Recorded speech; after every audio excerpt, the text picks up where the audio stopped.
আসসালামু আলাইকুম, কেমন আছো তোমরা সবাই? ওকে, লাস্ট ক্লাসে আমরা প্রজেক্টের উপর কিছু হোমওয়ার্ক দিয়েছিলাম, তো ওইগুলা আশা করি তোমরা পেরেছো। এখন আজকে আমরা গিয়ে বৃত্তাকার বা বৃত্তীয় গতিতে চলে যাব। ঠিক আছে, আমাদের সরলরৈখিক যে মোশনের যে পার্টগুলো ছিল বা সরলরৈখিক পথে একটা কণা চলাফেরা করলে তার যে গতির সমীকরণগুলো দিয়ে আমরা ব্যাখ্যা করেছিলাম, ওয়ান ডাইমেনশনাল কেস বা টু ডাইমেনশনাল কেস, সেগুলো আমরা হয়ে গেছে। আজকে আমরা যাব বৃত্তীয় গতি বা বৃত্তাকার গতি বা সার্কুলার মোশন। মানে একটা অবজেক্ট যদি সার্কুলার বা বৃত্তাকার পথে ট্রাভেল করতে থাকে তাহলে তার কন্টেন্ট গুলো, বিভিন্ন টার্ম গুলো আমরা কিভাবে ক্যালকুলেশন করব। গতিবেগ আছে, ত্বরণ আছে, বা তার সরণ আছে, সেগুলো আমরা কিভাবে ক্যালকুলেশন করব সেগুলো আজকে আমরা দেখার চেষ্টা করব। ওকে, আমি স্ক্রিনে চলে যাচ্ছি, তোমাদের বোর্ডে চলে যাচ্ছি, যাতে করে তোমাদের আজকে সহজভাবে একটু বোঝানো যায়। আর তোমাদের শুনতে বা দেখতে সমস্যা হলে অবশ্যই জানাবা যে কোথায় প্রবলেম হচ্ছে বা কিভাবে। ওকে, দেখতে পাচ্ছ সবাই? দেখতে স্যার মানে বোর্ডটা লেখাগুলা ভালো বোঝা যাচ্ছে না।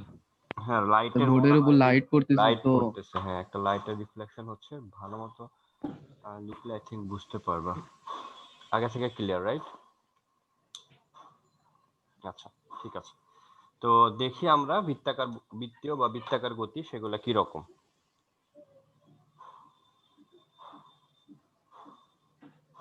বৃত্তীয় বা বৃত্তাকার গতিতে আমরা সরণ পড়বো, বেগ পড়বো, ত্বরণ পড়বো, এগুলো সবকিছুই আমরা পড়বো। ওকে, মনে করো এটা একটা বৃত্ত, এটা বৃত্তের কেন্দ্র ও বিন্দু, একটা কণা এ বিন্দুতে আছে। ওকে, এখন এই কণাটা যেটা এ বিন্দুতে আছে, সেই কণা যদি একটু সহজ করে নিই, দাঁড়াও। আচ্ছা, কণাটা যদি এ বিন্দু থাকে, তো কণাটা যদি এ থেকে ঘুরে কিছুক্ষণ পর ঘুরে যদি বি বিন্দুতে যায়, তাহলে খেয়াল করে দেখো, এই বৃত্ত, মনে করো বৃত্তের ব্যাসার্ধ আর, তাহলে এ থেকে যদি বি বিন্দুতে যায়, তাহলে কেন্দ্রে যতটুকু কোণ উৎপন্ন করবে, বৃত্তীয় বা বৃত্তাকার গতিতে আমরা সরণ বলতে বুঝবো যে কেন্দ্রে যতটুকু কোণ উৎপন্ন করেছে সেটাই গিয়ে আমাদের বৃত্তীয় বা বৃত্তাকার গতির সরণ। তাহলে কৌণিক সরণ কতটুকু হবে? তো আমরা যদি লিখি কৌণিক সরণটা হবে থিটা। থিটা কোণটুকু? এখানে কেন্দ্রে যতটুকু কোণ উৎপন্ন করেছে। এখন মনে করো এ বরাবর সে মনে করে 30 ডিগ্রি কোণ ছিল, বি বরাবর সেটা যদি হয় 70 ডিগ্রি কোণ, তাহলে সে এইটুকু এ থেকে সে যে বি বিন্দুতে গেল, তাহলে কত ডিগ্রি কোণ উৎপন্ন করেছে? মাত্র তার 40 ডিগ্রি ব্যবধান এসেছে। তখন কিন্তু আমরা লিখবো যে কৌণিক সরণ কত? 40 ডিগ্রি। তো কেন্দ্রে অ্যাকচুয়ালি কত ডিগ্রি কোণ উৎপন্ন করবে সেটাই কি মূলত কৌণিক সরণ। আচ্ছা, এখন আমাদেরকে দেখতে হবে যে এই কৌণিক সরণটা কোন কোন এককে হয়। কৌণিক সরণটা যেমন আমাদের ধরো 40 ডিগ্রি বা এরকম হইতে পারে, বা কৌণিক সরণ 180 ডিগ্রি হইতে পারে, বা কৌণিক সরণ 360 ডিগ্রি হইতে পারে, এরকম হইতে পারে। তো এটাকে যদি আমি রেডিয়ান মোডে লিখি, যেমন 360কে আমরা কি লিখি? 2 পাই রেডিয়ান এভাবে লিখে থাকি, বা এটাকে লিখে থাকি পাই রেডিয়ান। তো আমরা যখন ক্যালকুলেশন করব যে কৌণিক সরণ 40 ডিগ্রি বা 180 ডিগ্রি বা 360 ডিগ্রি, আমরা এইভাবে না করে আমরা রেডিয়ান মোডে প্রকাশ করব। এতে করে আমার ক্যালকুলেশন করতে সুবিধা হবে। ওকে, আমরা রেডিয়ান মোড নিয়ে কাজ করব কৌণিক সরণগুলোকে। আর কৌণিক বেগটা তাহলে কি রকম হবে? এখন মনে করো এই যে কণাটা এ বিন্দু থেকে যে বি বিন্দুতে গেল, এ থেকে বি বিন্দুতে যাওয়ার সময় ধরো কেন্দ্রে কোণ উৎপন্ন করলো ডেল্টা থিটা, এবং তার যেতে সময় লাগেছে ডেল্টা টি সময় লেগেছে। আবার বলছি, কণাটা এ বিন্দু থেকে যখন বি বিন্দুতে গেল, এই সময় কেন্দ্র উৎপন্ন করেছে ডেল্টা থিটা কোণ, এবং তার সময় লেগেছে ডেল্টা টি সময় লেগেছে। এরকম যদি লাগে, তাহলে কৌণিক বেগ তোমরা নিজেরা একটু মিউট হয়ে নাও। কৌণিক বেগ গিয়ে ওমেগা দিয়ে প্রকাশ করা হবে। কৌণিক বেগটা হবে কি? কৌণিক সরণ ডিভাইডেড বাই সময়ের পার্থক্য। কৌণিক বেগ যেমন কৌণিক সরণ, যেমন এখানে এই চিত্র অনুসারে কৌণিক সরণ গিয়ে কত? ডেল্টা থিটা, কারণ কেন্দ্র উৎপন্ন করেছে ডেল্টা থিটা কোণ উৎপন্ন করেছে। তাহলে এই ডেল্টা থিটা কোণ উৎপন্ন করতে ওর যদি ডেল্টা টি সময় লাগে, তাহলে কৌণিক বেগ হবে কি? Delta theta divided by delta t. কৌণিক বেগকে ওমেগা দিয়ে প্রকাশ করা হয়। এটা একটা সাইন, এই সাইনকে বলা হয় ওমেগা। এটা ডাব্লুর মতো দেখতে, এটাকে বলা, এটা একটা গ্রিক লেটার, এটাকে বলা হয়ে থাকে ওমেগা। ওকে, আচ্ছা তাহলে কৌণিক বেগ কত? Delta theta by T. এখন কৌণিক বেগের এককটা কি, আমরা এককগুলা নিয়ে একটু আলোচনা করি। কৌণিক বেগের এক, যেমন ডেল্টা থিটা আমরা বলেছি রেডিয়ানে প্রকাশ করব, আর সময়টা যেহেতু সেকেন্ডে প্রকাশিত হয় তাহলে লিখতে হবে রেডিয়ান পার সেকেন্ড, এইভাবে লিখতে হবে। ওকে, এখন এরকম হইতে পারে। এখন মনে করো একটা বলে দিল যে একটা বিন্দু এ বিন্দু থেকে বি বিন্দুতে গিয়েছে, এই সময় সে কেন্দ্রে বলে দিল 5 বার ঘুরেছে। বললো যে 10 সেকেন্ডে সে 32 বার ঘুরলো। ওকে, এরকম যদি থাকে যে 10 সেকেন্ডে সে 32 বার ঘুরলো, মনে করে এ থেকে এভাবে ঘুরতেছে একটা কণা, এ থেকে বৃত্তাকার পথে ঘুরতেছে, এরকম সে 10 সেকেন্ডে যদি 32 বার ঘুরে, মানে এইখান থেকে ঘুরে আবার এই বিন্দুতে আসছে, সেটা হচ্ছে একক ঘূর্ণন। এরকম 10 সেকেন্ডে সে 32 বার ঘুরতেছে। তাহলে খেয়াল করে দেখো, কণাটা যখন এ বিন্দু থেকে আবার এ বিন্দুতে আসছে, সে কিন্তু কেন্দ্রে 360 ডিগ্রি কোণ উৎপন্ন করেছে। ওকে, এ বিন্দু থেকে ঘুরে আবার যখন এ বিন্দুতে আসতেছে, সে কিন্তু কেন্দ্রে 360 ডিগ্রি কোণ উৎপন্ন করে। ওকে, একবার ঘূর্ণনে 360 মানে কত? 2 পাই ডিগ্রি, 2 পাই রেডিয়ান কোণ উৎপন্ন করে একবার ঘূর্ণনে। কিন্তু সে 32 বার ঘূর্ণনে তাহলে কত ডিগ্রি কোণ উৎপন্ন করবে? 32 বার ঘূর্ণনে কোণ উৎপন্ন করবে কত ডিগ্রি বলো দেখি, তোমাদের মধ্যে কেউ? 64 পাই। 32 বা একবার ঘূর্ণনে যেহেতু 360 ডিগ্রি বা 2 পাই কোণ উৎপন্ন করে, তাহলে 32 বার ঘূর্ণনে 32 গুণ 2 পাই এত ডিগ্রি কোণ উৎপন্ন করবে। ওকে, তাহলে আমরা লিখতে পারি যে 10 সেকেন্ডে 32 বার ঘুরলো, বা 10 সেকেন্ডে 32 গুণ 2 পাই রেডিয়ান কোণ উৎপন্ন করে। রেডিয়ান কোণ এভাবে লিখতে পারি আমরা, উৎপন্ন করে, এইভাবে লেখা যেতে পারে। ওকে, তাহলে 1 সেকেন্ডে কত? আমি যদি 10 সেকেন্ডে যেহেতু এত রেডিয়ান কোণ উৎপন্ন করে, তাহলে 1 সেকেন্ডে 10 দিয়ে ভাগ করতে হবে, আর প্রতি সেকেন্ডে যে কোণ উৎপন্ন করে সেটাই হচ্ছে গিয়ে কৌণিক বেগ। তখন আমরা কৌণিক বেগটা কিভাবে লিখবো? কৌণিক বেগ আমরা একটু আগে যে বলেছি ওমেগা, তাহলে এখানে লিখতে হবে ওমেগা মানে কত? এই যে এখানে 2 পাই আর ইনটু কত হবে? 32 হবে, আর ডিভাইডেড বাই কত হবে? টাইম হবে। টাইমটা কত হবে? 10 সেকেন্ড হবে। তো এখান থেকে আমরা একটা জিনিস বুঝতে পারলাম যে কৌণিক বেগকে, যেটা ওমেগা আছে কৌণিক বেগ, এটাকে এইভাবেও লেখা যাবে। ওমেগা যে কৌণিক বেগ, ওমেগা মানে হচ্ছে 2 পাই n ডিভাইডেড বাই টি লেখা যাবে। এটা হচ্ছে কি আমরা কৌণিক বেগকে এইভাবে লিখতে পারি। এটা হচ্ছে কেন্দ্রে উৎপন্ন কোণ, n হচ্ছে কি ঘূর্ণন সংখ্যা, আর টি হচ্ছে কি সময়। ওকে, আচ্ছা আর যদি মনে করো যে আমি ঘূর্ণন সংখ্যা দিয়ে প্রকাশ করবো, যে 10 সেকেন্ডে 32 বার ঘুরতেছে, তাহলে 1 সেকেন্ডে কত হবে? 1 সেকেন্ড হবে 32/10, এরকম হবে। তখন তুমি যদি এইভাবে প্রকাশ করো তাহলে হবে এককটা হবে রেডিয়ান পার সেকেন্ড। কিন্তু তুমি যদি ওমেগাকে এইভাবে প্রকাশ করো n/t, এইভাবে যদি প্রকাশ করো, ওকে, n মানে কি? ঘূর্ণন সংখ্যা। n মানে ঘূর্ণন সংখ্যা, আর t মানে হচ্ছে সময়। ঘূর্ণন সংখ্যাকে বলা হয় রেভোলিউশন।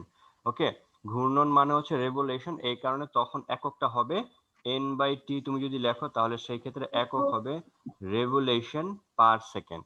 মানে বোঝাচ্ছে কি 1 সেকেন্ডে সে রেভোলিউশন কয়বার করতেছে। যেমন এখানে 10 সেকেন্ডে 32 বার ঘুরতেছে, তাহলে n এর মান যদি আমি এখানে 32 বসাই, t এর মান যদি 10 বসাই, তাহলে সেটা হবে কত? 3.2 রেভোলিউশন পার সেকেন্ড। কিন্তু আমি যদি রেডিয়ানে প্রকাশ করি, তখন এই n এর মান এখানে আসবে, কারণ পাই এর মান এখানে আমি রেডিয়ান কোণে প্রকাশ করেছি, তাই এখানে রেডিয়ান পার সেকেন্ড হবে। ডিগ্রিতে হলে তুমি ডিগ্রি পার সেকেন্ড হবে, এভাবে হবে। তো এই হচ্ছে গিয়ে আমাদের কৌণিক বেগ নিয়ে, একক নিয়ে মূলত আলোচনা। একক হচ্ছে রেডিয়ান পার সেকেন্ডও হয়, আবার রেভোলিউশন পার সেকেন্ডও হয়। তো তোমরা কোশ্চেনটা ভালো মতো খেয়াল করো পরীক্ষাতে, এখানে কি রেভোলিউশন পার সেকেন্ড বলে দেওয়া আছে নাকি রেডিয়ান পার সেকেন্ড বলে দেওয়া আছে। তো রেভোলিউশন পার সেকেন্ড যদি থাকে, ধরো 3.2 রেভোলিউশন পার সেকেন্ড, তাহলে তোমাকে বুঝতে হবে সে 1 সেকেন্ডে 3.2 বার ঘুরতেছে। তাহলে কেন্দ্রে 1 সেকেন্ডে কতটুকু কোণ উৎপন্ন করতেছে? এই 3.2 থেকে তুমি 3.2 এর সাথে 2 পাই গুণ করলেই তোমার এখানে রেডিয়ান পার সেকেন্ডে চলে আসবে। ওকে, এই হচ্ছে রেভোলিউশন থেকে রেডিয়ানে প্রকাশ করার পদ্ধতি, বা রেভোলিউশন থেকে রেডিয়ানে যাওয়ার ওয়ে। তো আমরা যদি এটাকে একভাবে লিখি, এভাবে লেখা যাবে 1 রেভোলিউশন পার সেকেন্ড সমান সমান 2 পাই সমান রেডিয়ান পার সেকেন্ড। 1 রেভোলিউশন মানে হচ্ছে গিয়ে 2 পাই রেভলিউশন পার সেকেন্ড, এটাকে আমরা এই একক থেকে এই এককে আমরা লিখতে পারবো। বলো এখানে কারো কোনো কনফিউশন আছে? থাকলে বলো, ক্লিয়ার করা যাবে। আশা করি নাই। ওকে, তো এখন আমরা রেভলিউশন বা ওমেগা নিয়ে এরকম পড়লাম। তো ওমেগা মানে একটু আগে দেখে এসেছি ডেল্টা থিটা বাই ডেল্টা টি। আমরা যদি ক্যালকুলাস পদ্ধতিতে লিখি তাহলে এখানে হবে কি, limit delta T tends to 0, তখন এটাকে লেখা হবে ডেল্টা থিটা বাই ডেল্টা টি, এটাকে লেখা হবে ডি থিটা বাই ডিটি। তার মানে এখান থেকে বুঝতে পারলাম ওমেগা মানে হচ্ছে গিয়ে কত, ডি থিটা বাই ডিটি। এটা মনে রাখবে, এটা আমাদের কাজে আসবে। ওকে, এই হচ্ছে গিয়ে আমাদের কৌণিক বেগ নিয়ে মূলত আলোচনা। কৌণিক বেগকে ওমেগা দিয়ে প্রকাশ করা হয়। এখন আমরা দেখি কৌণিক বেগের সাথে রৈখিক বেগের কোনো সম্পর্ক আছে কি না। কে কথা বলে? কে কথা বলে?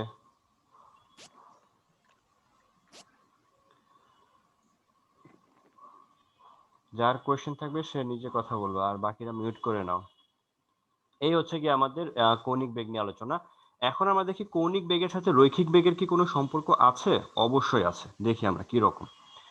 দেখো, একটা কণা মনে করো এই বৃত্তাকার পথে ঘুরতেছে, বৃত্তাকার পথের ব্যাসার্ধ হচ্ছে গিয়ে আর। এই কণাটা এ বিন্দু থেকে যাত্রা শুরু করেছে, ঘুরে ঘুরে আবার সে এ বিন্দুতে চলে আসছে। ওকে, ঘুরে আবার সে এ বিন্দুতে চলে আসছে। তাহলে সে কেন্দ্রে কত ডিগ্রি কোণ উৎপন্ন করেছে? সে যদি এ থেকে ঘুরে আবার এতেই আসে, তাহলে কেন্দ্রে উৎপন্ন কোণ হচ্ছে গিয়ে 2 পাই। ওকে, তাহলে সরল রেখা বরাবর সে কতটুকু পথ অতিক্রম করে? আমি যদি এই বৃত্তের এই প্রান্তে যদি কেচি দিয়ে কেটে দেই, তারপর এই বৃত্তটাকে যদি লম্বা করে ধরি, তাহলে এই বৃত্তটা হবে দেখতে এত বড়। মানে এই বৃত্তটাকে কেটে যদি এটাকে সোজা করি, তাহলে এরকম একটা আমরা সরলরেখা পাবো। এই সরলরেখার দৈর্ঘ্যটা কি হবে? এই সরলরেখার দৈর্ঘ্য হবে বৃত্তের পরিধির সমান। কারণ এইখান থেকে এইটুকু হচ্ছে একটা বৃত্তের পরিধি, আমি যদি কেটে সোজা করে ধরি তাহলে হবে 2 পাই আর হবে। ওকে, তো এইটাই হচ্ছে কি আমাদের রৈখিক দূরত্ব। রৈখিক দূরত্ব কত? তাহলে 2 পাই ইন্টু আর। ঠিক আছে, কিন্তু তার মানে রৈখিক দূরত্ব এখন যদি ধরো এখান থেকে ঘুরে তার এখানে আসতে যে সময় লাগে, সেই সময় দিয়ে যদি 2 পাইকে ভাগ দেই, তাহলে আমরা কৌণিক বেগ পাবো। আর সেই সময়কে দিয়ে যদি 2 পাই আর কে ভাগ দেই, তাহলে সেটাকে আমরা কি পাবো? রৈখিক বেগ পাবো। এখন কণাটা এ বিন্দু থেকে ঘুরে আবার এ বিন্দুতে এসছে। আবার বলছি, কণাটা এ বিন্দু থেকে ঘুরে আবার এ বিন্দুতে আসছে। এইটা একবার ঘূর্ণনে তার যে সময় লাগবে সেটাকে আমরা কি বলে থাকি? পর্যায়কাল। সেটাকে আমরা বলে থাকি কি? পর্যায়কাল। কিন্তু সে যে সব সময় পর্যায়কাল পুরোটা ঘুরবে এমন তো কোনো কথা না। একটা কণা মনে করো এ বিন্দু থেকে এখানে ঘুরে বি বিন্দুতে গেল। ওকে, বি বিন্দুতে গেল, কেন্দ্রে হচ্ছে কি কত কোণ উৎপন্ন করলো? কেন্দ্রে উৎপন্ন করলো থিটা কোণ। ওকে, বৃত্তের ব্যাসার্ধ হচ্ছে আর, আর এখানে বৃত্তচাপ উৎপন্ন করলো এস। তাহলে সে রৈখিক দূরত্ব কতটুকু হবে? রৈখিক দূরত্ব হবে এ থেকে বি, এই যে এস বৃত্তচাপ, এই বৃত্তচাপের দৈর্ঘ্য যতটুকু সেটাই হচ্ছে গিয়ে তার রৈখিক দূরত্ব। ওকে, তাহলে যদি আমি রৈখিক বেগ ক্যালকুলেশন করে থাকি, রৈখিক বেগের ক্যালকুলেশন কত হবে? এস ডিএস বাই ডিটি হবে না? বলো দেখি। কারণ হচ্ছে গিয়ে আমার রৈখিক দূরত্বকে যদি সময় দিয়ে ডিফারেন্সিয়েশন করি, তাহলে আমি রৈখিক বেগ পাবো। আবার আমরা 9 10 এরকম একটা সূত্র পড়ে আসি, খেয়াল করে দেখো। এস ইকুয়ালস টু কত? R into theta. S equals to r theta. তাহলে আমরা যদি এখন এস এর বদলে আর থিটা বসাই, তাহলে বলো তো কি হবে এই রেজাল্টটা? এখানে আমরা কি করতেছি? আর এবং থিটাকে টাইমের রেসপেক্টে ডিফারেন্সিয়েশন করতেছি। এখানে আর আর হচ্ছে কি কনস্ট্যান্ট হিসেবে থাকবে। কেন কনস্ট্যান্ট হিসেবে থাকবে? কারণ তুমি এ বিন্দু বলো, বি বিন্দু বলো, বা এখানে যে কোনো বিন্দুই নাও না কেন, বৃত্তের ব্যাসার্ধ কিন্তু পরিবর্তন হবে না। বৃত্তের ব্যাসার্ধ যা আছে তাই থাকবে। এই কারণে বৃত্তের ব্যাসার্ধ ডিফারেন্সিয়েশনের বাইরে চলে আসবে। বাকি থাকবে কি? D theta by d t. তো আর ডি থিটা বাই ডিটি, একটু আগে আমরা ডি থিটা বাই ডিটি পরে আসছি কত? ওমেগা। তাহলে এইটাই আসলো ভি ইজ ইকুয়াল টু কত? R into omega. ওকে, তার মানে কি, আমরা কৌণিক বেগের সাথে যদি আর গুণ করি তাহলে কিন্তু আমরা রৈখিক বেগ পেয়ে যাব। ওকে, কৌণিক বেগের সাথে যদি আমরা এটা অ্যাকচুয়ালি রৈখিক দূরত্ব এস, কৌণিক বেগের সাথে যদি আমরা আর গুণ করি তবে আমরা কি রৈখিক বেগ পেয়ে যাবো। এটা একটু মনে রাখবো, v is equal to r omega. এটা আমাদের কাজে আসবে। ঠিক আছে, ওকে হইলো। এরপর আমরা দেখি যে ত্বরণটা কি। ত্বরণ কি বা ত্বরণ কিভাবে হয়, কৌণিক ত্বরণটা কিভাবে আমরা ক্যালকুলেশন করব। এখন মনে করো এ বিন্দুতে যখন ছিল ওই সময় তার কৌণিক বেগ মনে করো ওমেগা 1, আর সে যখন বি বিন্দুতে চলে গেল ওই সময় তার কৌণিক বেগ হচ্ছে গিয়ে ওমেগা 2, এবং এই পথ ট্রাভেল করতে তার মনে করো ডেল্টা টি সময় লাগলো। এ থেকে বিতে যেতে তার ডেল্টা টি সময় লাগে। এই বিন্দুতে কৌণিক বেগ হচ্ছে ওমেগা 1, বি বিন্দুতে কৌণিক বেগ হচ্ছে ওমেগা 2। আচ্ছা, এখন তোমাদেরকে একটু জিজ্ঞেস করি, মনে করো একটা ফ্যান, তুমি ফ্যানের সুইচ দিলা, ফ্যানটা রান শুরু হইলো। এখন সুইচ দেওয়ার সাথে সাথে যে কোণের ফ্যানটা যে বেগে ঘুরে, ফ্যান আর ফ্যানটা যখন তোমার সর্বোচ্চ পর্যায়ে পৌঁছে যায় ওই সময় কি কৌণিক বেগের মান কি একই রকমই থাকে কিনা, কি মনে হয়? সুইচ দেওয়ার সাথে সাথে ফ্যানটা যে বেগে ঘুরতেছে আর একটা নির্দিষ্ট ফ্যানটা যখন ফাইনালি যে অবস্থায় চলে গেল সেইখানে কৌণিক বেগের মান কি একই রকমই থাকে কিনা, পারবা কেউ বলতে? স্যার একই তো হওয়ার কথা মেবি। তুমি যখন ফ্যানের সুইচ অন করলো তখন কি ফ্যান ফুল স্পিডে ঘুরে নাকি আস্তে আস্তে ঘুরে, স্পিড বাড়তে থাকে? তারপরে এটা একটা ব্যালেন্স আসে। হুম, তার পরিবর্তন হবে তো স্যার। পরিবর্তন হয়। ফ্যান হচ্ছে কি তুমি যখন ছাড়ো পরিবর্তন তখন হয়। হচ্ছে গিয়ে ফ্যানের স্পিড কি তার থাকে, বেগ থাকে আলাদা। ফ্যানের স্পিড প্রথমে থাকে না, তারপর একটু সময় 5 সেকেন্ড বা 6 বা এরকম 4 সেকেন্ড পর ফ্যানের একটা ফুল স্পিডে যায়। ওকে, তারপর তুমি যখন রেগুলেট করো তখন তুমি স্পিডটাকে কি করতে পারো, কন্ট্রোল করতে পারো। তো ফ্যান যখন একটা ফাইনালি ওর লাস্ট পর্যায়ে চলে যায় তখন কিন্তু তার স্পিড বাড়ে না, ফ্যানের স্পিড একই রকমই থাকে। তো এইখানে হচ্ছে গিয়ে মনে করো এরকম একটা অবস্থা যে এ বিন্দুতে একটা কণা আছে, সেই এ বিন্দুতে তার কৌণিক বেগ হচ্ছে ওমেগা 1 আর বি বিন্দুতে কৌণিক বেগ হচ্ছে গিয়ে ওমেগা 2। এখন তার কত, কি বলে আমরা কৌণিক ত্বরণটা কিভাবে ক্যালকুলেশন করব? কৌণিক ত্বরণ মানে কি, ত্বরণ মানে বুঝি কৌণিক বেগের পরিবর্তন ডিভাইডেড বাই সময়। আর ইয়েতে বৃত্তাকার গতি পথে যে কৌণিক ত্বরণকে আমাদের প্রকাশ করা হয় আলফা দিয়ে। কৌণিক ত্বরণ হচ্ছে কি আলফা, এটা হচ্ছে কৌণিক বেগের পরিবর্তন ডিভাইডেড বাই সময় হবে। ওকে, আর যদি আমরা ক্যালকুলাসের ভাষায় যাই, ক্যালকুলাসের ভাষায় করতে চাই তাহলে হবে আলফা, এখানে কি হবে লিমিট ডেল্টা টি যদি টেন্ডস টু 0 হয় তাহলে ডেল্টা ওমেগা ডেল্টা টি এটাকে আমরা লিখতে পারি d theta divided by d t. Okay, তাহলে আমাদের কি হবে, আলফা ইজ ইকুয়াল টু কত হবে, d theta by d t হবে। এই হচ্ছে কি আমাদের কৌণিক ত্বরণ হবে। ওকে, এটা আমরা খেয়াল রাখবো। তো কৌণিক ত্বরণ কি, কৌণিক ত্বরণ হচ্ছে গিয়ে কৌণিক বেগের পরিবর্তন ডিভাইডেড বাই সময়। ওকে, এখন মনে করো আমাদের যে পৃথিবীটা যে পৃথিবী নিয়ে নিজের কেন্দ্রকে আহ, নিজের অক্ষে যে চারপাশে ঘুরতেছে, এখানে পৃথিবীর কৌণিক ত্বরণ কি আছে নাকি নাই, কি মনে হয়? পৃথিবী যে নিজ অক্ষের ওপর চারপাশে ঘুরতেছে এখানে কি কৌণিক ত্বরণ আছে নাকি নাই? জি স্যার, আসে জি। জি স্যার। আছে কিভাবে স্যার। কিভাবে বুঝলাম আছে? পৃথিবী কি ডিফারেন্ট বেগে ঘুরে? পৃথিবীর একবার সম্পূর্ণ নিজের অক্ষে ঘুরে আসতে কত সময় লাগে? 24 ঘন্টা। 24 কখনো ঘন্টা। কি এমন হয় পরের দিন 21 ঘন্টা লাগছে বা তার পরের দিন 25 ঘন্টা লাগছে, এরকম হয়? না স্যার। জি না। প্রতিদিনই 24 ঘন্টা করে হয়ে আসে। তার মানে পৃথিবী পুরোটা একবার ঘুরে আসে সবসময় 24 ঘন্টায় যেহেতু লাগে, তাহলে পৃথিবীর কৌণিক বেগ কি থাকে, একই রকমই থাকে। আর পৃথিবীর বেগ কৌণিক বেগে যেহেতু পরিবর্তন হয় না, তাহলে পৃথিবীর কি থাকবে না, কৌণিক ত্বরণ কত থাকবে, কৌণিক ত্বরণ হবে 0। বোঝা গেছে, কৌণিক ত্বরণ হবে 0 হবে। ওকে, এখন আমাদের কৌণিক ত্বরণের হিসাবটা হচ্ছে কি, কৌণিক ত্বরণটাকে আমরা ডেল্টা থিটা কেন লিখলাম আমি এখানে, ডি ওমেগা হবে। ওমেগাকে ওমেগার পরিবর্তনকে আমরা যদি সময় দিয়ে ডিফারেন্সিয়েশন করি তবে আমি আলফাটা পাবো। আলফা মানে হচ্ছে কৌণিক ত্বরণ। এবার আমরা দেখি কৌণিক ত্বরণের সাথে রৈখিক ত্বরণের কোনো মিল আছে কিনা, রৈখিক ত্বরণের কোনো মিল আছে কিনা। রৈখিক ত্বরণ আর কৌণিক ত্বরণের মধ্যে পার্থক্য আমরা পরে আসি একটু আগে। ভি ইজ ইকুয়াল টু কত, আর ইনটু ওমেগা। আবার ত্বরণ, হোয়াট ইজ ত্বরণ, নরমাল রৈখিক ত্বরণ বলতে আমরা কি বুঝি, এ সমান সমান কত, ডিভি বাই ডিটি। এখন আমরা ডিডিটি লিখলাম, ভি এর বদলে যদি আর ইনটু ওমেগা লিখি তাহলে কত হবে, একইভাবে আর হচ্ছে গিয়ে কনস্ট্যান্ট, কারণ বৃত্তাকার পথের ব্যাসার্ধ চেঞ্জ যদি না হয় তাহলে আর বাইরে চলে আসবে, তাহলে এখানে হবে ডি ওমেগা বাই ডিটি। আর এখানে আছে এ, এখানেও আছে এ, এখানে আর, আর এখানে ডি ওমেগা বাই ডিটি মানে হচ্ছে কি আলফা, তাহলে এটাকে লেখা হবে alpha. So a is equals to কত, আর ইনটু আলফা। ওকে, এই হচ্ছে কৌণিক ত্বরণ, এটা হচ্ছে রৈখিক ত্বরণ, এটা হচ্ছে কৌণিক ত্বরণ। কৌণিক ত্বরণকে যদি আমি যে বৃত্তাকার পথে ঘুরতে থাকবে সেই বৃত্তাকার পথের ব্যাসার্ধ দিয়ে গুণ করি, তাহলে আমরা রৈখিক ত্বরণ পেয়ে যাব।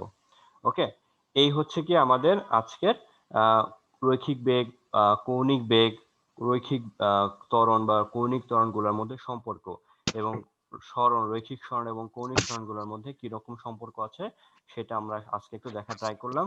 এইগুলা তোমরা শুধুমাত্র পার্থক্য পেয়েছো নতুন, a is equal to r into alpha, এই পার্থক্যটা পেয়েছো, v is equal to r omega সেটা পেয়েছো।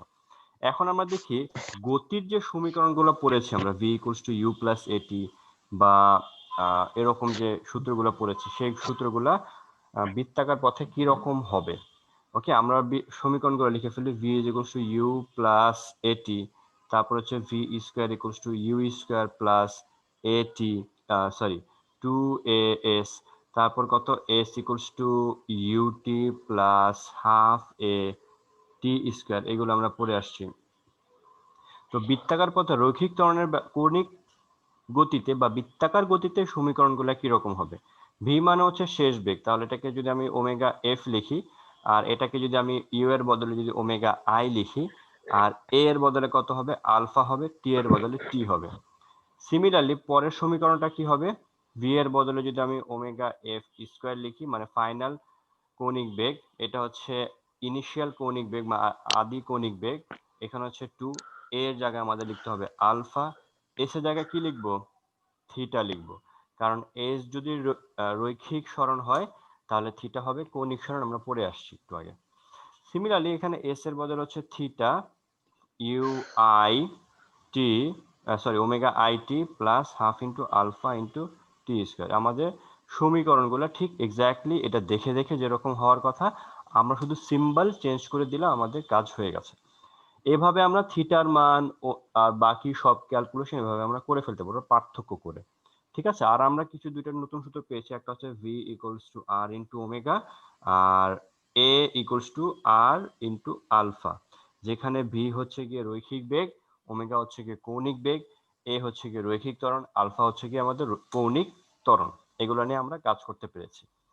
ওকে, এখন আমরা কিছু ম্যাথমেটিক্স করব যে এই সূত্রগুলো কিভাবে ক্যালকুলেশন করতে হয়, বা এই সূত্রগুলো যে কিভাবে গণিত আসে, ম্যাথমেটিক্স গুলো আসে, বা এখান থেকে কিভাবে ম্যাথমেটিক্স গুলো আসে সেটা আমরা দেখে কিছু ম্যাথমেটিক্স করতে চাই।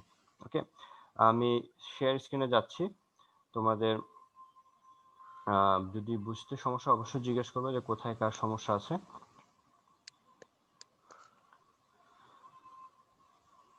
ওকে, আমরা কিছু ম্যাথমেটিক্স করবো, আছে 3-4টা ম্যাথ করব, যাতে করে তোমাদের কনফিউশন গুলো যেটা আছে থাকার কথা, নতুন যেহেতু কন্টেন্ট এগুলা সেগুলো থাকে। এখানে পড়বা কৌণিক সরণ আলোচনা করা হয়েছে, কৌণিক বেগ আলোচনা করা হয়েছে, কৌণিক ত্বরণ আলোচনা করা হয়েছে, তারপর কৌণিক ত্বরণ রৈখিক দ্রুতি, কৌণিক দ্রুতির মধ্যে পার্থক্য, রৈখিক ত্বরণ কৌণিক ত্বরণের মধ্যে সম্পর্ক দেখেছি। এখানে আমরা গতির সমীকরণগুলো কিভাবে লিখতে হবে সেটা একটা চার্ট আকারে এখানে দেওয়া হয়েছে, এটা তোমরা দেখলেই বুঝতে পারবা, এটা তেমন কঠিন কিছু না। আমরা এখন একটা ম্যাথ করি, আসো। ম্যাথটা হচ্ছে এরকম যে একটি কণা 1.5 মিটার ব্যাসার্ধের বৃত্তাকার পথে প্রতি মিনিটে 120 বার আবর্তন করে। খেয়াল করে দেখো, প্রতি মিনিটে সে 120 বার আবর্তন করে। ওই কণাটা যে বৃত্তাকার পথে ঘুরতেছে সে বৃত্তাকার পথের ব্যাসার্ধ হচ্ছে 1.5 মিটার। এর রৈখিক বেগ কত? রৈখিক বেগ তো আমরা জানি ভি ইকুয়াল কত, আর ইনটু ওমেগা। এখন আর এর মান 1.5 বলে দেওয়া আছে, কিন্তু ওমেগার মান তো আমরা জানি না। ওমেগার মানটা কিভাবে ক্যালকুলেশন করব? ওমেগা মানে আমরা পড়ে আসছি 2 pi N divided by T. ওকে, আমরা রেডিয়ান এককে প্রকাশ করব, এই কারণে 2 পাই এন ডিভাইড বাই টি দিয়েছি। ঠিক আছে, এখন 2 পাই তো আমরা জানি, 2 পাই লিখবো। এখন এন মানে কি? এন মানে হচ্ছে ঘূর্ণন সংখ্যা, কতবার ঘুরলে সে 120 বার ঘুরে, এই কারণে টি এন এর বদলে 120 লিখেছি। আর বলেছে প্রতি মিনিটে, এই কারণে সময়কে আমরা সেকেন্ডে নিয়ে এটাকে 60 সেকেন্ডে নিয়েছি। ক্যালকুলেশন করার পর ওমেগার মান আসলো 12.56 রেডিয়ান পার সেকেন্ড। ওমেগা মান বসায় দিলে আমাদের ভি এর মান চলে আসবে। ওকে, এইগুলাই হচ্ছে, এটা হচ্ছে কি আমাদের একটা ম্যাথ করলাম, এটা সহজ একটা ম্যাথ, এটা এমসিকিউ এর জন্য আমাদেরকে করে নিতে হবে।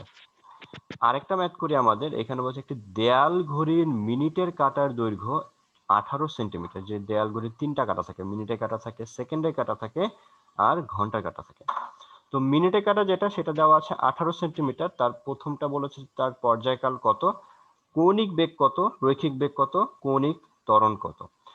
তো একটি মিনিটের কাটা পুরো একটা ঘড়ির এক মাথা থেকে ঘুরে, মনে করো ঘড়ির মিনিটের কাটা 12তে আছে, সে আবার ওই ঘুরে 12তে আসতে তার কত সময় লাগবে? মিনিটের কাটা বলো দেখি। 60 মিনিট।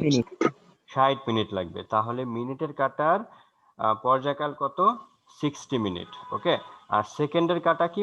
মনে করো সেকেন্ডের কাটা 12তে আছে, সে ঘুরে আবার সেকেন্ডের কাটা 12তে আসতে কত সময় লাগবে? 60 সেকেন্ড। এই কারণে একবার ঘূর্ণনে যে সময় লাগে সেটাই তো পর্যায়কাল। তাহলে সেকেন্ডে কাটা পর্যায়কাল কত? 60 সেকেন্ড। তো মিনিটে কাটা পর্যায়কাল কত? 60 মিনিট। ওকে, মিনিটে কাটা পর্যায়কাল। আমাদের মিনিটে কাটা চেয়েছে, এই কারণে আমি শুধুমাত্র এটা লিখবো, বাকিগুলো তোমাদের বোঝানোর জন্য লিখেছি। এখন বলো তো ঘন্টার কাটার পর্যায়কাল কত? 12 ঘন্টা। 12 ঘন্টা। 12 ঘন্টা, কারণ ঘন্টার কাটা 12 থেকে ঘুরে আবার 12তে আসতে তার 12 ঘন্টা সময় নেয়। এই কারণে ঘন্টার কাটার সময় হচ্ছে, পর্যায়কাল হচ্ছে 12 ঘন্টা। খ নাম্বার, কৌণিক বেগ কিভাবে ক্যালকুলেশন করব? মিনিটের কাটার কৌণিক বেগ, মিনিটের কাটা ঘুরে আসতে কত সময় লাগে? 60 মিনিট সময় লাগে। একবার ঘুরে আসলে কেন্দ্রে কত ডিগ্রি কোণ উৎপন্ন করে মিনিটের কাটা? 360 ডিগ্রি। 360 ডিগ্রি 360। বা 2 পাই। আমরা হচ্ছে রেডিয়ান এককে কাজ করব। ওকে, 2 পাই ডিগ্রি, 2 পাই রেডিয়ান কোণ উৎপন্ন করে। তাহলে মিনিটে কাটা কৌণিক বেগ কত লিখবো? এই যে 2 pi radian divide by 60 minute, এটাকে সেকেন্ডে নিয়ে গিয়ে আমরা দেখতে পেলাম 1.74 ইন্টু 10⁻³ রেডিয়ান পার সেকেন্ড আসলো। খুবই সহজ ম্যাথ। এবার রৈখিক বেগটা ক্যালকুলেশন করে ফেলি। রৈখিক বেগ বলেছে কি আর ইন্টু ওমেগা। আর মানে কত? 18 সেন্টিমিটার। ওমেগা মান বলে দেওয়া আছে রেডিয়ান পার সেকেন্ড। আমরা অবশ্যই সেন্টিমিটার থেকে মিটারে চলে যাব, তখন মিটার এখান থেকে যে মিটার আসবে সেই মিটার পার সেকেন্ডের সাথে বসে মিটার পার সেকেন্ড হয়ে যাবে। রেডিয়ানটা তখন না লিখলেও হবে, ঠিক আছে, রেডিয়ানটা না লিখলেও হবে। তো তখন কত হবে? 0.18 হয়ে যাবে। ক্যালকুলেশন করে আমরা এই পেলাম রৈখিক বেগ মিটার পার সেকেন্ড। এখন ওরা বলেছে কৌণিক ত্বরণ কত। বলো দেখি কৌণিক ত্বরণ কিভাবে ক্যালকুলেশন করব? কৌণিক ত্বরণটা কত হবে, কিভাবে ক্যালকুলেশন করবা? কৌণিক ত্বরণ মানে কি? ত্বরণ মানে হচ্ছে বেগের পরিবর্তন। কৌণিক ত্বরণ মানে কি? কৌণিক বেগের পরিবর্তন ডিভাইডেড বাই সময়। সময় তত বলে দেওয়া আছে 60 মিনিট মিনিটে কাটার জন্য। এখন মিনিটে কাটার কি কৌণিক বেগের পার্থক্য থাকে নাকি থাকে না? কি মনে হয়? নাকি সমবেগে ঘুরে, সমকৌণিক বেগে সে ঘুরতে থাকে ঘড়িতে? বলো দেখি। সমবেগ না স্যার? সমকৌণিক বেগ। সমবেগ তো না, আমরা সমকৌণিক বেগ বলবো। তো মিনিটে কাটা কিন্তু তোমার কখন এমন হয় না যে এখন ফাস্ট চলতেছে এখন স্লো চলতেছে। মিনিটে কাটা, সেকেন্ডে কাটা, ঘন্টার জি কাটা স্যার। সবসময় একই বেগে ঘুরে, আনলেস ঘড়ির ব্যাটারি যদি নষ্ট না হয়। ঠিক আছে, তো মনে করো একটা পারফেক্ট ঘড়ি আছে, ঘড়ির ব্যাটারি ঠিকঠাক আছে, তাহলে কিন্তু মিনিটে কাটার কৌণিক বেগ কি থাকবে? সবসময় একই রকম থাকবে। আর কৌণিক বেগ যদি একই রকম থাকে তাহলে কৌণিক ত্বরণ তো থাকার কথা না। এই কারণে কৌণিক মিনিটে কাটা যেহেতু সমবেগে ঘূর্ণনশীল, সুতরাং কৌণিক ত্বরণ কি থাকবে? শূন্য থাকবে। এভাবে তোমাদেরকে কোয়েশ্চেন করে পরীক্ষাতে থাকবে। ঠিক আছে, এরকম এমসিকিউ থাকবে। তোমরা যাতে ভালো মতো এগুলো প্র্যাকটিস করতে পারো, এই কারণে ম্যাথটা সাজানো হয়েছে। আরেকটা আমরা ম্যাথ করি এখানে। এখানে বলেছে যে একটি চাকা প্রতি মিনিটে 500 বার ঘুরে। মনে করো একটা চাকা আছে, সেই চাকাটা হচ্ছে প্রতি মিনিটে 500 বার ঘুরে। এই এক্সপেরিমেন্ট তোমাদের ল্যাবে থাকবে, ফিজিক্স ল্যাবে। আমাদের কলেজে এরকম আছে একটা এক্সপেরিমেন্ট। যদিও এক্সপেরিমেন্টের দিয়ে অন্য কিছু ক্যালকুলেশন করা হয়, জড়তার ভ্রামক ক্যালকুলেশন করা হয়, বা এই কনসেপ্টটা কাজে আসে। বলা আছে একটি চাকা প্রতি মিনিটে কতবার ঘুরে? 500 বার ঘুরে। তারপর কি করলাম, একটা মোটরের সাথে চাকাটা ঘোরাচ্ছি, সেটা হচ্ছে প্রতি মিনিটে 500 বার ঘুরে। বা মনে করো একটা ফ্যানই ঘুরতেছে প্রতি মিনিটে 500 বার। সুইচ বন্ধ করে দিলাম, তারপর 2 মিনিট পর চাকাটি বন্ধ হয়ে গেল বা ফ্যানটাই বন্ধ হয়ে গেল। ক নাম্বার আমাদেরকে জিজ্ঞেস করলো যে সুইচ বন্ধ করার আগে চাকার বেগ কত, মানে কত বেগে চাকাটা ঘুরতেছিল। খুবই সহজ, প্রতি মিনিটে 500 বার ঘুরে, তাহলে ওমেগাটা কত হবে? 2 pi n divide by t, twice pi n এর মান 500, টি এর মান যেহেতু প্রতি মিনিটে তাই 60 সেকেন্ডে নিয়ে ক্যালকুলেশন করে দেখলাম ওমেগার মান আসে 52.37 রেডিয়ান পার সেকেন্ড। এবার বলেছে চাকার কৌণিক মন্দন কত। ওকে, আমরা দেখি মন্দন যেহেতু চাচ্ছে, কেন মন্দন? কারণ থেমে গেছে, বন্ধ হয়ে গেছে। যেহেতু বন্ধ হয়ে গেছে বেগ কমে গেছে। এখন আমরা দেখি সূত্রটা কি, v equals to u plus a t. এখানে v equals to u plus a t, দেখো v এর জায়গায় বসেছে ওমেগা এফ, ইউ এর জায়গায় বসেছে ওমেগা আই, এ এর জায়গায় বসছে আলফা, টি এর জায়গায় টি বসছে।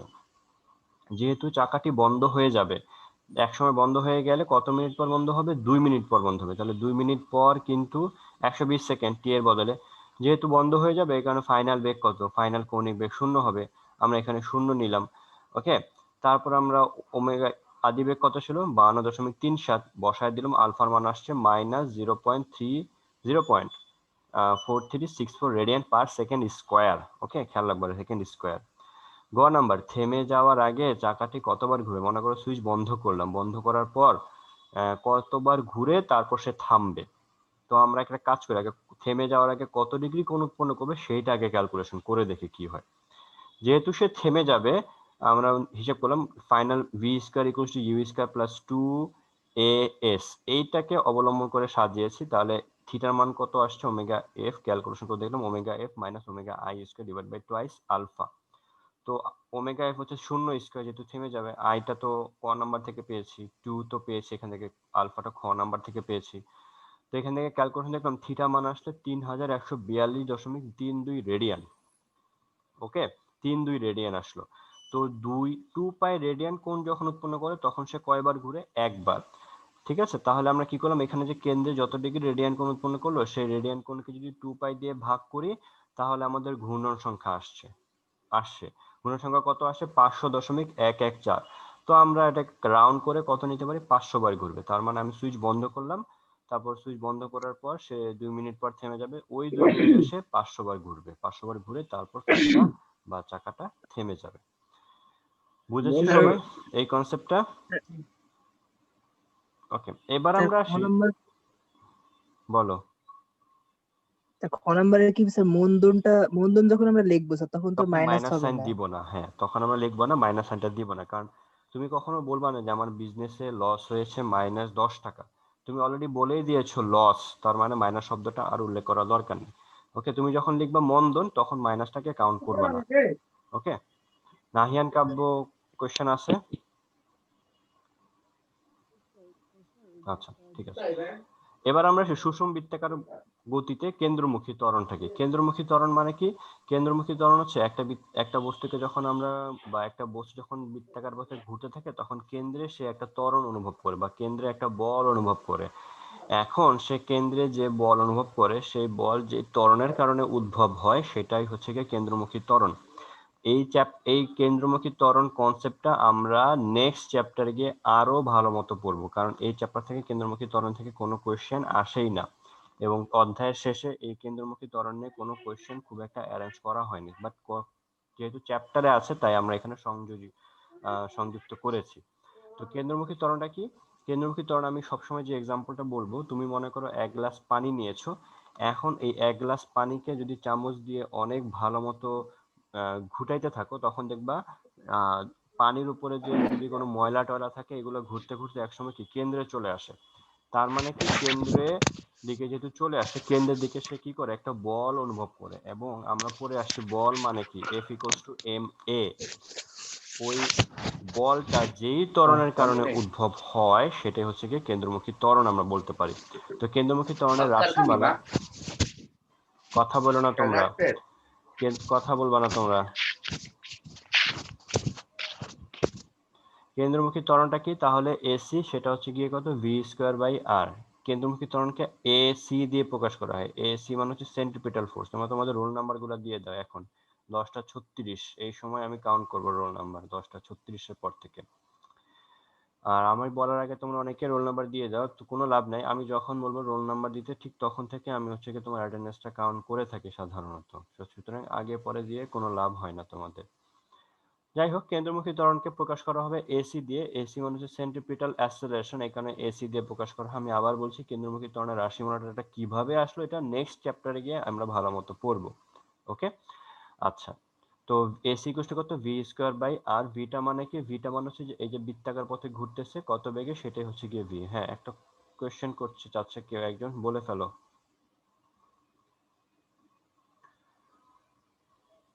তো কেন্দ্রমুখী ত্বরণটা কি, v²/r। ভিটা মানে কি, সে কত বেগে বৃত্তাকার পথে ঘুরতেছে। এমন ধরো পৃথিবী নিজ অক্ষের ওপর ঘুরছে, এখন পৃথিবী কত বেগে ঘুরতেছে সেই বেগের মান আমরা বসাবো, আর পৃথিবী যে বৃত্তাকার পথে ঘুরতেছে সেই বৃত্তাকার পথের ব্যাসার্ধ যদি বসাই তাহলে পৃথিবী কেন্দ্রমুখী ত্বরণ কত সেটা আমরা ক্যালকুলেশন করে ফেলতে পারবো। ওকে, তো ভি এর মান আমরা পেয়েছি আর ওমেগা, আর ওমেগাকে স্কয়ার করলে আমরা কেন্দ্রমুখী ত্বরণ আরেকটা মান পেয়েছি ওমেগা স্কয়ার ইনটু আর। ওকে, এবার আমরা আসি আরেকটা ম্যাথে আসি। 18 সেন্টিমিটার বিশিষ্ট মিনিটের কাঁটার কেন্দ্রমুখী ত্বরণ কত? ওমেগা তো মানে 2 পাই মিনিটের কাঁটা যেহেতু বলেছে 18 সেন্টিমিটার বিশিষ্ট কেন্দ্রমুখী ত্বরণ, তো আমাকে দেখে নেই ওমেগা মানে কত। 2 পাই হচ্ছে গিয়ে 2 পাই/টি, টি এর মান কত মিনিটের কাঁটা যেহেতু 60 × 60 মিনিটের কাঁটার কেন্দ্রমুখী বেগ আমরা বেগ পেয়েছি যেটা সেটা জাস্ট কৌণিক বেগটা পেয়েছি এরকম, আর এর মান 18 সেন্টিমিটার থেকে মিটারে নিয়ে নিলাম, তাহলে কেন্দ্রমুখী ত্বরণ কত হবে ওমেগা স্কয়ার ইনটু আর, তার মিনিটের কাঁটা কেন্দ্রে এই পরিমাণে ত্বরণ অনুভব করে। ওকে, আচ্ছা এখন তোমাদের হোমওয়ার্ক কি? হোমওয়ার্ক বই থেকে দিয়েছি, বই থেকে তোমাদের যে 24 এখানে কোয়েশ্চেন একটা আছে 24 থেকে 30 পর্যন্ত এই 7টা ম্যাথ তোমরা ভালো মতো প্র্যাকটিস করবে। এগুলা খুবই ছোট ছোট ম্যাথ, এগুলো এমসিকিউ এর জন্য বেসিক্যালি আসে, সো খুব তাড়াতাড়ি করে ট্রাই করবে। উত্তর তোমাদের কোয়েশ্চেনের পাশেই দেওয়া আছে, বই থেকে যেহেতু দিয়েছি তো তোমরা পেয়ে যাবে এবং নিজেরা চেক করতে পারবে তোমাদের অ্যান্সার সঠিক হয়েছে কিনা। ওকে, এখন বলো এই পর্যন্ত কারো কোনো কনফিউশন আছে কিনা বা কারো কোনো কোয়েশ্চেন আছে কিনা, থাকলে বলো, তাকে অ্যান্সার দেওয়া যাবে। স্যার কেন্দ্রমুখী ত্বরণটা আরেকবার বললে ভালো আচ্ছা, কেন্দ্রমুখী ত্বরণটা কি? কেন্দ্রমুখী ত্বরণকে তুমি মনে করো একটা বল, একটা টেনিস বলকে একটা সুতা দিয়ে বা একটা দড়ি দিয়ে বাঁধলা, বাঁধার পর এটাকে তুমি চারপাশে ঘুরাইতেছো, তোমার মানে মাথার উপরে এটা চারপাশে ঘুরাইতেছো যদি এমন করো। ওকে, তো ওইটা চারপাশে ঘুরাইতে থাকলে তুমি দেখবা তুমি হাতে একটা বল অনুভব করতে পাবা। ঠিক আছে, হাতের দিকে একটা মনে হচ্ছে কি তোমার হাতটাকে ওই বলটা বাইরে নিয়ে যাচ্ছে, সিমিলারলি বলটাও মনে হবে কি যে তুমি সুতা দিয়ে তাকে বাইরের দিকে ভিতরের দিকে টানতেছো। তো ও ভিতরের দিকে ওই বলটা কি করবে, সুতার বরাবর তোমার হাতের দিকে একটা বল অনুভব করে এফ। ওকে, আমরা আবার পরে আসি না এফ ইকুয়ালস টু কত, এফ ইকুয়ালস টু কত পরে আসছো, এফ ইকুয়ালস টু কত এম ইন্টু এ পরে আসছো, তাই না? তো এখন এই যে এটা হচ্ছে গিয়ে যেই ত্বরণের কারণে এখানে যেই বলটা অনুভব হয় সেই এটাই হচ্ছে গিয়ে কেন্দ্রমুখী ত্বরণ, আর এফটাকে বলা হয় কেন্দ্রমুখী বল বলা হয়। বুঝা গেছে? এখন এটা হচ্ছে আরেকটা এক্সাম্পল যেটা আমরা বলেছিলাম, তুমি যদি এক গ্লাস পানি নাও, সেই পানির উপর মনে করো বিভিন্ন চিনির কণা, লবণের কণা এগুলো আছে। এখন তুমি যদি পানিটাকে একটা চামচ দিয়ে চারপাশে ঘুরাও বা ঘুরাতে থাকো, চারপাশে যদি ঘুরাও মানে বৃত্তাকার পথে যদি পানিটাকে ঘুরাও, তখন দেখবে পানি বা চিনির কণাগুলো একসময় ঘুরতে ঘুরতে কি কেন্দ্রে এসে মিলিত হবে সবাই। তো ওরা কেন কেন্দ্রে চলে আসলো? তাদের তো কেন্দ্রে আসার কথা ছিল না, কারণ তারা যখন বৃত্তাকার পথে ঘুরে তখন তাদের কেন্দ্রে সে একটা বল অনুভব করে, সেই বলের কারণে সে একটা ত্বরণ অনুভব করবে, সেই ত্বরণের কারণে সে কেন্দ্রে পতিত হয়। এই ত্বরণটাই হচ্ছে কি যেই ত্বরণের কারণে সে কেন্দ্রে পতিত হয় বা কেন্দ্রে আসার চান্সেস থাকে, সেটাই হচ্ছে কি কেন্দ্রমুখী ত্বরণ। বুঝা গেছে? Yes sir. ওকে, এটা হচ্ছে কি আমি বলেছি এই কেন্দ্রমুখী ত্বরণটা আমরা পরে নেক্সট চ্যাপ্টার 4-এ গিয়ে আরো ভালো মতো পড়বো, কারণ এই চ্যাপ্টারে কেন্দ্রমুখী ত্বরণ নিয়ে তোমাদের খুব একটা কোশ্চেন অ্যারেঞ্জ করেনি। প্রিভিয়াস সিলেবাসে তোমাদের আগের ফিজিক্সের সিলেবাসে ছিল এই চ্যাপ্টারে কেন্দ্রমুখী ত্বরণ নিয়ে খুব একটা আলোচনা নেই, পরের চ্যাপ্টারে আছে, তাই এই চ্যাপ্টারে জাস্ট কনসেপ্টটা আছে। তো কনসেপ্টটা থেকে তো লাভ নেই, এটার অ্যাপ্লিকেশনে থাকতে হয়। অ্যাপ্লিকেশনে পরের চ্যাপ্টার যেহেতু আছে, পরের চ্যাপ্টারে গিয়ে আমরা সূত্রের প্রমাণটা আবার দেখবো যে এই সূত্রটা কিভাবে আসছে, হুট করে তো আর আসে নাই, V square by R.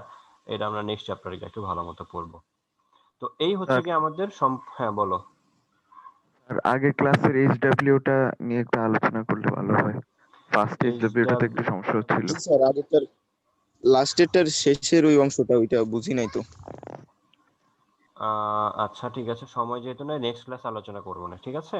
Next আলোচনা স্যার করে কারণ আমরা যদি আবার জয়েন করতাম নাকি স্যার, আপনার ক্লাস আছে আবার? হ্যাঁ ক্লাস আছে, আমার আবার একটু ক্লাস আছে। আচ্ছা আচ্ছা স্যার, হ্যাঁ তাহলে পরে হ্যাঁ, ক্লাস। নেক্সট জি ক্লাস স্যার। আলোচনা করবো ইনশাল্লাহ, মনে আচ্ছা, করিও দিও আসসালামু তাহলে আলাইকুম। আলোচনা করা যাবে। হ্যাঁ, ওয়ালাইকুম আসসালাম।